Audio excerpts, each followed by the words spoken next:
John Gilbert Graham was an American mass murderer responsible for the bombing of United Airlines Flight 629. John Gilbert Graham was born on January 23, 1932, in Denver, Colorado. When he was just 23 years old, he hatched an evil plan fueled by revenge and money. On the evening of November 1st, 1955, United Airlines Flight 629 departed from Denver, Colorado's Stapleton Airfield, bound for Portland, Oregon, with continuing service to Seattle. Flight 629 was a Douglas DC-6B that took off at 6:52 p.m., carrying 39 passengers along with 5 crew members. Only 10 minutes later, flying at around 300 miles an hour, the plane exploded at 7:02 p.m.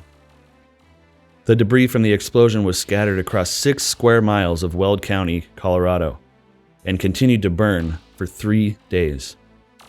All 44 people aboard were killed in the blast, with ages ranging from just 13 months to 81 years old. However, of the 44 people on the flight, John Gilbert had only one target in his mind: his mother. Graham's mother was traveling to Alaska to visit her daughter, Graham's half-sister. Graham's motive was to claim $37,500 in life insurance money from policies that he had purchased in the airport terminal just before the aircraft's departure. At the time, flight insurance could be purchased from vending machines at airports. $37,500 is equivalent to $360,000 today. In the investigation that followed, the FBI was able to determine that dynamite was used and that they had come from certain items of luggage in the baggage compartment. Based on that evidence, as well as interviews, contradictory statements, physical evidence found at Graham's house, and finally a confession, Graham was arrested and charged with sabotage. That charge was later changed to murder. Graham also told prison doctors that he realized that there were about 50 or 60 people carried on a DC-6, but the number of people killed made no difference to him. It could have been 1,000. When their time comes, there's nothing they can do about it. There was no federal statute in 1955 that made it a crime to blow up an airplane. So that meant that despite the number of victims killed, the Colorado District Attorney was forced to prosecute by the simplest means: premeditated murder of his mother.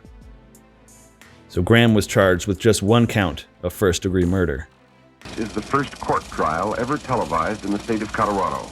The dark-haired boy with the crew cut is John Gilbert Graham. Though Graham recanted his confession, his defense was unable to fight against the overwhelming amount of evidence presented by the prosecution.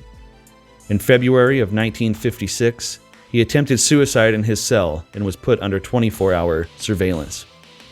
On May 5, 1956, Graham was convicted of the murder of his mother, Daisy King, and was sentenced to death.